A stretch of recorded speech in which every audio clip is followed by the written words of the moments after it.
Trong suốt cái thời gian phong tỏa do đại dịch thì tôi phải làm việc với các thân chủ mình qua mạng internet, và ngồi làm việc trong 4 bức tường đó. Thì mặc dù là những bức tường bảo vệ mình khỏi Covid, nhưng mà tôi cũng không khỏi suy tư về những thân chủ của mình và những bức tường khác mà họ đang phải vượt qua trên hành trình chữa lành của họ.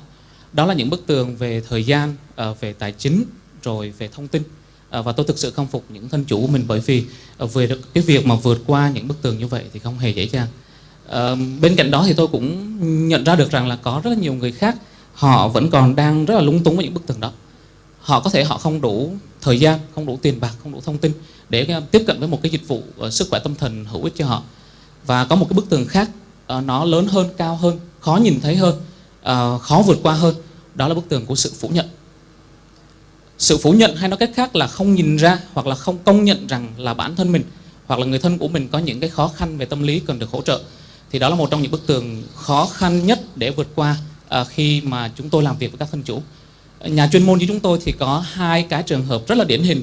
Một là thân chủ, đặc biệt là thân chủ chưa thành niên, rất là mong muốn được tham vấn tâm lý, nhưng mà họ không nhận được sự đồng thuận từ phụ huynh hoặc là không nhận được hỗ trợ tài chính từ gia đình.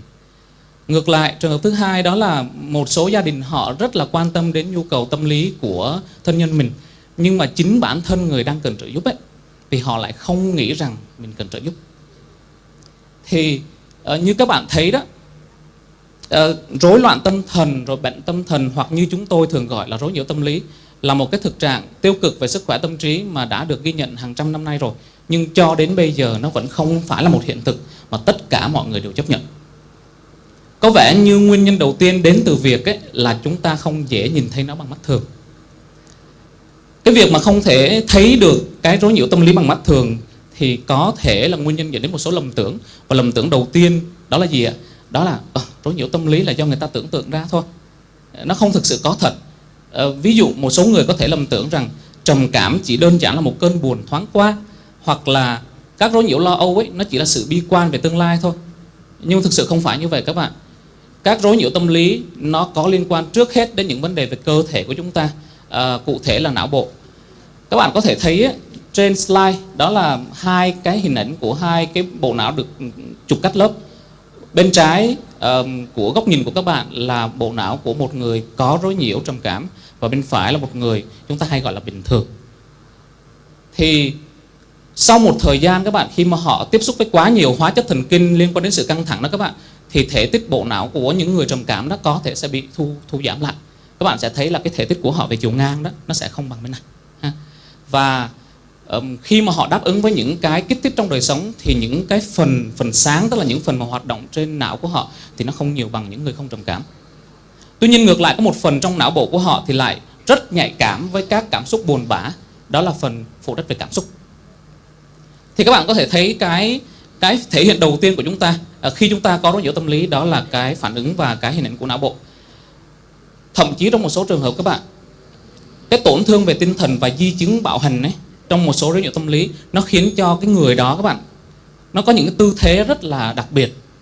Chẳng hạn như họ bị khom lưng hoặc là rụt cổ như thế này, hoặc thậm chí là họ bị mất chức năng một số phần trên cơ thể, chẳng hạn họ bị liệt chi. Đó là lầm tưởng đầu tiên, và chúng ta hóa giải cái lầm tưởng đó bằng cách là chúng ta chỉ ra rằng là những tổn thương này nó không chỉ là tổn thương trong trí tưởng tượng các bạn, trong cảm xúc, trong hành vi, mà là tổn thương thực sự về mặt cơ thể. Cái lầm tưởng thứ hai đó là gì ạ? Vấn đề về tâm lý thì những người mà yếu đuối hoặc là tiêu cực, bi quan, người ta mới bị, đúng không ạ? Những người mà họ sướng quen rồi khổ không chịu được. Đây là một lầm tưởng thứ hai, và để hóa giải lầm tưởng này, chúng ta hãy nghĩ đến những người mạnh mẽ nhất, can trường nhất, hy sinh nhất, chịu đựng nhất. Các bạn nghĩ ra là ai không ạ? Một số bạn nói là chắc là cha mẹ, đúng không? Cũng đúng. Tôi đang nói về những người khác, và những người này thì chúng ta thấy rất là nhiều các bạn. Đó là những người lính. Chắc các bạn cũng đồng ý với tôi rằng là những người này là những người can trường nhất, đúng không ạ? Mạnh mẽ nhất, can đảm nhất, hy sinh thầm lặng nhất. Và họ là một nhóm người rất nhạy cảm với một cái rối nhiễu tâm lý gọi là PTSD, hay rối loạn stress sau sang chấn. Thì các bạn có thể thấy rằng là những cái hiểu nhầm về tâm lý đó không phải lúc nào nó cũng do cái sự thiếu hiểu biết. Đôi khi nó đến từ những nguyên nhân nó nhạy cảm hơn mà có thể chính người trong cuộc họ không nhìn ra. Có thể là tôi phủ nhận rằng tôi có vấn đề tâm lý để tôi bảo vệ cái hình ảnh bản thân của tôi. hoặc là tôi tránh những cái định kiến xã hội do những cái sự thiếu hiểu biết về các vấn đề tâm thần. Thế thì bây giờ một cái thái độ phủ nhận đó nó cũng không tốt. Nhưng mà ngược lại một thái độ theo kiểu là tự dán nhãn bản thân, rồi mặc định mình là người không thể cứu giúp được, mình là một cái người thất bại, đúng không ạ? Hoặc là tôi lệ thuộc vào người khác, tôi lệ thuộc vào nhà tâm lý đó.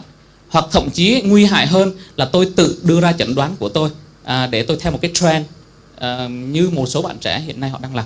Thực ra cái thái độ đó nó cũng không tốt các bạn. Chúng ta sẽ cần một cái sự cân bằng giữa việc gì ạ? Đó là ghi nhận rằng mình có thể cần sự trợ giúp, nhưng đồng thời mình vẫn giữ sự chủ động và cái sự lạc quan của chúng ta trong cuộc sống.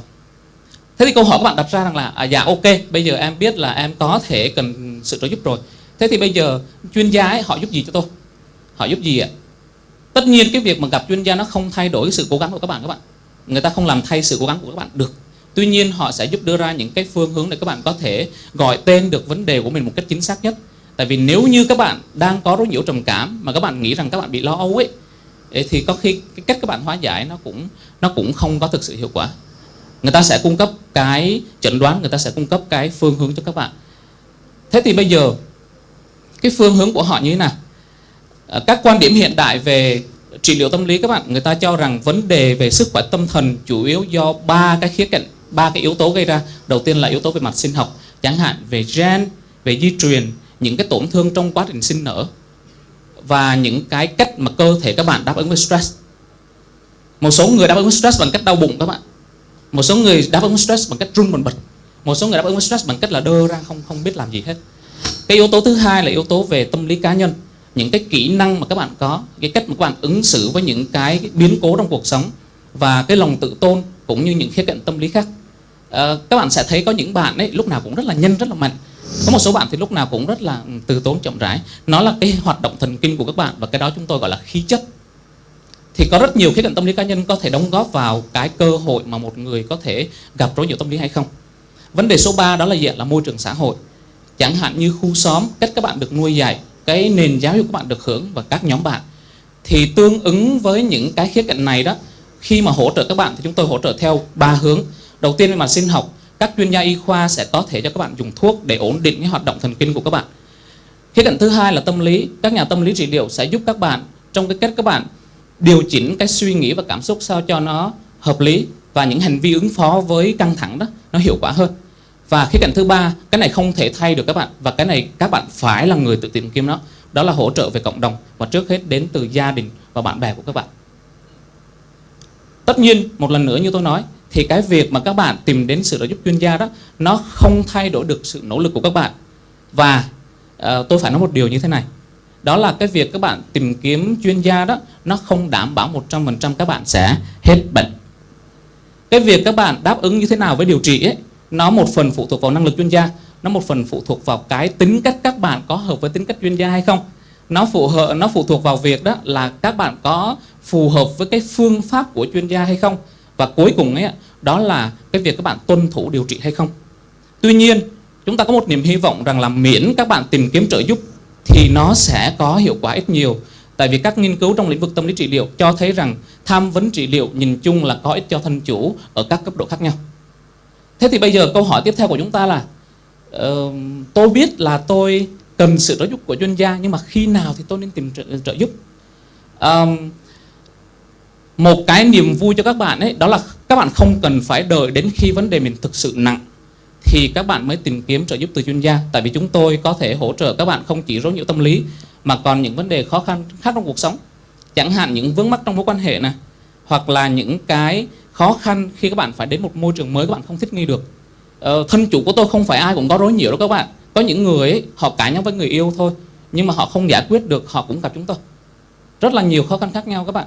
Tuy nhiên, nếu như các bạn tin rằng bản thân mình hoặc là thân nhân của mình ấy có vẻ như là đang có triệu chứng của một rối nhiễu nào đó, thì tôi sẽ cung cấp cho các bạn một cái phương pháp để tự đánh giá. Trong tiếng Anh ấy, nó là gọi là phương pháp 4Ds, là 4 chữ D. Còn tôi dịch ra tiếng Việt các bạn là 4 chữ K. Đầu tiên ấy, đó là sự khác biệt. Khác biệt ở đây là khác biệt với chính họ trong điều kiện hoàn cảnh thường ngày, hoặc là khác biệt với những người khác cùng hoàn cảnh, cùng xuất thân với họ. Cái sự khác biệt đấy, nó là một dấu hiệu đầu tiên cho thấy là có vẻ có chuyện gì đó không ổn đang xảy ra. Tuy nhiên đây chỉ là điều kiện cần thôi ạ, không phải điều kiện đủ. Cái điều kiện thứ hai ấy, nó cấp bách hơn, đó là sự nguy hiểm. Một số người có những vấn đề về rối nhiễu tâm lý, họ có thể gây tổn thương cho mình, cho người khác. Chẳng hạn họ có hành vi tự hại, tự sát, hoặc là những cơn bùng nổ về cảm xúc. Đó, thì nó là dangerous, hoặc tiếng Việt đấy tôi dịch là không an toàn. Vấn đề thứ ba đó là gì ạ? Đó là sự đau khổ, distress. Sự đau khổ này, một là họ tự cảm thấy, và hai là các bạn thấy ở họ các bạn. Tại vì trong một số trường hợp ấy, cá nhân đó họ mất khả năng cảm nhận đau khổ. Một số bạn tôi chắc chắn các bạn đã từng nghe rằng ấy, đôi khi các bạn tự hại ấy, cái cảm giác nó giải tỏa ấy, nhưng sự giải tỏa đó là về mặt cảm xúc chủ quan thôi. Còn chúng ta nhìn vào họ là họ đang gặp đau khổ các bạn. Và cuối cùng là gì ạ? Chữ D cuối cùng quan trọng nhất, đó là mất chức năng sinh hoạt. Khó khăn trong sinh hoạt, tức là sao ạ? Bình thường tôi dậy, tôi rất là vui vẻ, thoải mái, tôi bắt đầu ngày mới. Nhưng khi tôi bị trầm cảm ấy, tôi cảm thấy việc tôi thức dậy nó cực kỳ khó khăn, tôi không ngồi dậy được. Tôi nằm lì trên giường cả ngày và tôi không thể làm bất cứ một điều gì hết.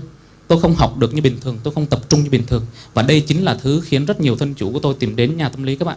Bởi vì họ không làm được những điều bình thường họ làm được nữa. Thì tất nhiên ấy, đây chỉ là những dấu hiệu thôi. Còn các bạn sẽ cần phải để cái chẩn đoán lại cho chuyên gia, chứ mình không thể tự chẩn đoán được. Tuy nhiên đây là dấu hiệu, các bạn có thể đưa người thân hoặc chính mình đến gặp chuyên gia.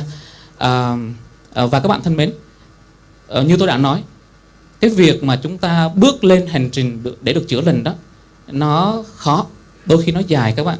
Nhưng miễn rằng các bạn tìm sự trợ giúp thì các bạn đã bước một chân lên hành trình đó rồi. Và khi chúng ta đã bắt đầu ấy, thì chúng ta có một cái niềm hy vọng rằng là cái điểm cuối của nó sẽ là những điều tốt đẹp. Xin cảm ơn các bạn đã lắng nghe.